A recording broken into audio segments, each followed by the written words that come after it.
Welcome back to another episode of Game On. We had the Colac Tigers have a great win over South Barn by 10 points. It was a real arm wrestle for 3/4, but the game opened up in that last one, and I think there was 3 lead changes there. Yeah, it was a hot game of footy. Definitely had that sort of finals feel. It was an energetic crowd under the lights, and yeah, as I said, it was a hot game of footy. The ball sort of ping-ponged both ways, but yeah, both sides back sixes were able to hold up, which sort of resulted in the low scoring. I've been giving my player of the game each week, but this week I really want to credit the coaching. I know Army spent a lot of time on the phone during the week about how we're going to respond to that effort we put out against Leopold, and there was a massive focus on retaining the ball and sort of shifting through the gears without ball movement rather than just going flat stick the entire day, and that really showed up on the stat sheet. We had 88 uncontested marks, which is a massive improvement on the 48 we had against Leopold and the 64 we had against Bell Park in round 0. And I was sort of speaking to a few different people in the crowd after the game, and there was sort of that feeling that we might get run over in that last quarter, but that wasn't the feeling we had out on the ground. The Army and Seb both instilled a lot of confidence that we had them exactly where we wanted to. Seb was really able to shore up the contest in the midfield, which allowed for a few moments of brilliance from Brady in that last quarter to kick 3 and get us over the line. Yeah, and Aaron Walters as well. He celebrated his 100th senior game in the win, which was great to see. Moving to the GFL netball, the Tigers had another tough defeat, 50 goals to 80. But Dave Boyce and his side continue with an optimistic outlook. Yeah, and the attacking duo of Mary Place and Jesse Lang, they've looked like they've locked down that kind of attacking end. I mean, put up 50 goals is a pretty strong performance by the Tigers. I know conceding 80 is not the greatest, but 50 goals is still a strong performance for the attack. Definitely. And, in defence, Boyce has said that the Tigers are glad that they have the options to be versatile and mix and match their defending trio of Ava Culahan, Layla Holt and Rachel Darwin, depending on a matchup-dependent fixture. There hasn't been any talk of any B-grade reinforcements as of yet, as Boyce has said that he's wanted to spend the first 4 weeks of the season assessing what the team can and can't do before making any changes going forward. In CDFNL footy, Alvey have continued their unbeaten start to the season after another impressive last quarter performance against the Roos helped them get the win on the weekend. Yeah, it sort of feels like Alvey are going under the radar a bit because they're coming from behind in these games. Alvey has outscored its opponent. It's 18 goals to 7 in last quarters across all 4 rounds. Yeah, and Alvey remain, they're the only unbeaten side this season, and Coach Shane Quick said it's really important for them to bank wins early, because I suppose you never know what can happen in the second half with injuries and things like that, so he said it's been crucial to win early games. Birregurra continue their good run of form, defeating Simpson by 17 points, but the Saints had to work hard for it. They were down by 9 points at half-time, Jamie. Yeah, definitely, and Birregurra captain Darcy Collins celebrated his 250th appearance for the club with a 3-goal performance in their win. The Saints had a couple of debutants, Paddy Curran, who managed to ice the game with his first goal in the last quarter, in fact, and Jack Whedon also debuted and had some really good moments on the wing, apparently. And Simpson also had some debutants. Isaac Holland made his senior debut for the Tigers, while Aaron Harding made a return to the Tigers for the first time since 2021. So obviously Nick Harding's brother, so he's going to be another handy inclusion for them up forward. And there was a few injuries in the match. Brock Neal hurt a knee in the last quarter. He was stretchered off. Liam Cunnington from Birregurra left with a head knock. And Jono Jennings, he was put on report for an incident in the match. Imps coach Bailey Scott put his injury worries behind him, and he was the difference in this one, helping the Imps to their first win of the season with a 37-point win over the Western Eagles. Only 11 points separated the two sides entering the last quarter, so it was a really close clash. Another good performance by the Eagles, but just couldn't quite get there in the end. Bailey Scott was the major difference in the match. He kicked 6 goals and 6 behinds. Might put a bit of work into the goal kicking at training, but it was enough this week. Yeah. Definitely. And, while Scott cleared his injury worries heading into the game, there were a couple injuries for both sides coming out. Specifically, Imps vice-captain George Stephen dislocated his shoulder early in the game, while the Eagles had Frankie Farnes and Luke Argent also go down. Lorna back to their winning ways after defeating the Otway Districts by 62 points on the weekend coup. Yeah, Lorna assistant coach Bryce Vincent said their win at Jelly Brand was the best performance of the season, and it's probably the first time they've had their full side out in the park. Ed Kerner was back with a 4-goal performance. And yeah, what else did you see, Jamie? Otway coach Shane Boynton said that the Demons performed really well after the half-time, but unfortunately the damage had already been done, despite only being outscored by 3 goals in the second half. You know, that first half really took its toll. Yeah, and the Demons, they paid special tribute to past captain and clubman Bill Marnie, who passed away 10 years ago on the football field playing for Otway, and we had a special moment with his son Toby tossing the coin before the game.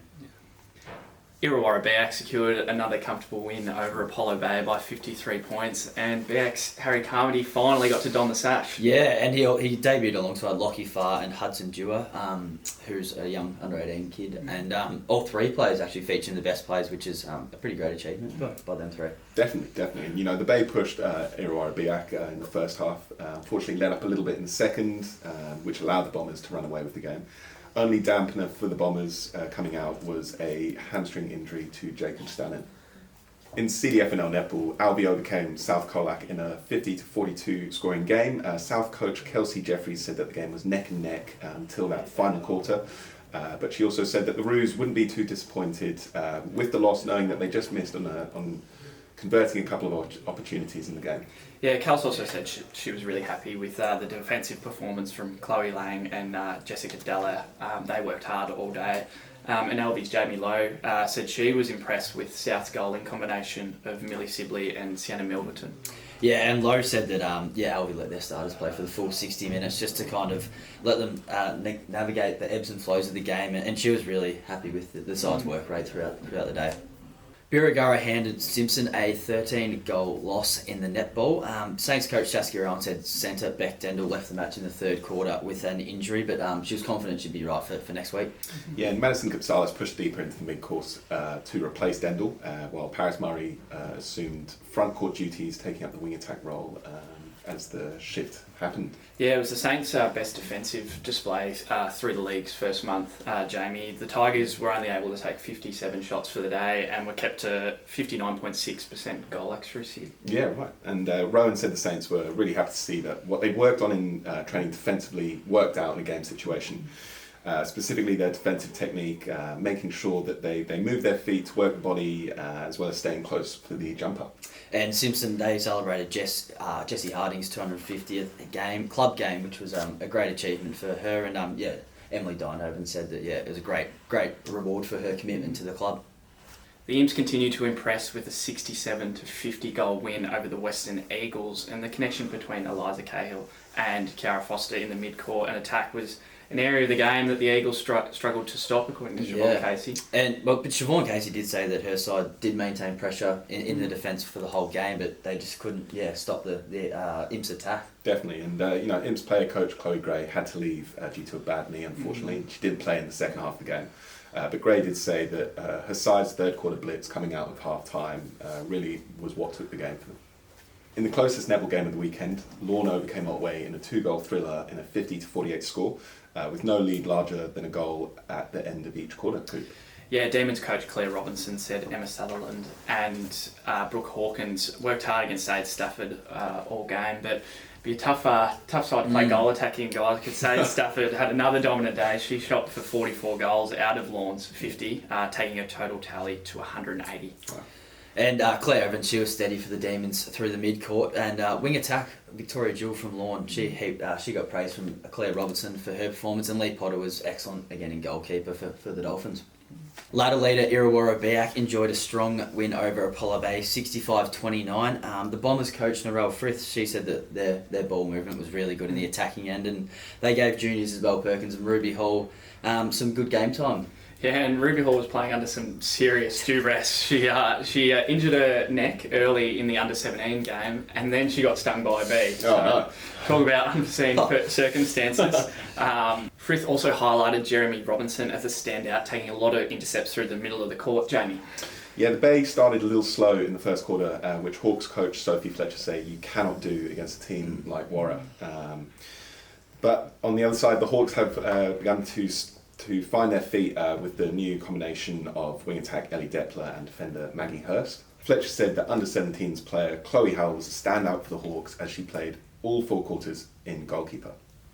The Colac District Football Netball League has released its initial under-25 interleague squad. Cooper? Yeah, the squad has 65 players, which is rather large. Each club nominated who they thought would be deserving of a spot. Board member Paul Listro acknowledged that the squad was large, but said development on and off the field was at the forefront. And the squad, they'll have their first training this week at Central Reserve. Colac District's under 13s, 15s and 17s junior rep netballers they've all qualified for the Barwon Junior Netball Championships finals, which kick off next week. All three teams have their last regular season games at Blue Water on Monday. The Colac Rovers has received Football Victoria's prestigious Club Change Maker of the Month award in recognition of its outstanding efforts to grow female participation in the sport. Yeah, the award highlights the club's work over the past 2 years in establishing and fostering a girls and women's football program. Rovers Secretary Dave Coventry said there was a lot of pride amongst the group when they were informed that they were the recipient of the award. The Colac Braves delivered another commanding performance, dismantling the Werribee Giants 13-1 in a comprehensive win on Saturday. Yeah, Lou, arguably Colac's hottest team, or most informed team at the moment, you could say. Brendan Di Lorenzo was in control throughout the match with the bat, driving in 4 runs on just 2 hits, setting the tone from the outset. His first inning 2-run homer to left field had the Braves rolling early.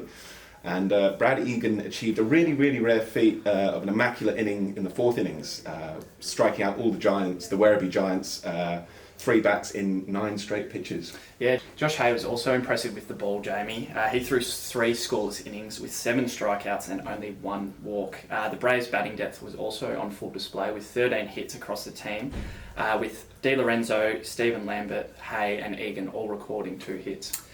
And if the Division 2 boys are the hottest team in town, I think the Div 4 boys are just as hot as them. They had another win. It was a 4-foot win over Werribee, a 9-0 victory.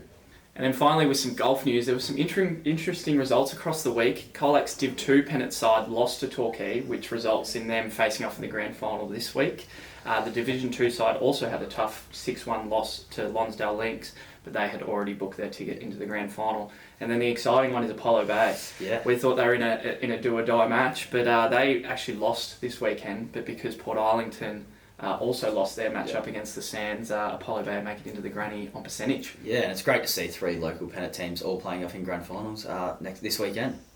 Thanks for watching Game On. We'll be back next week with more Colac District sporting news.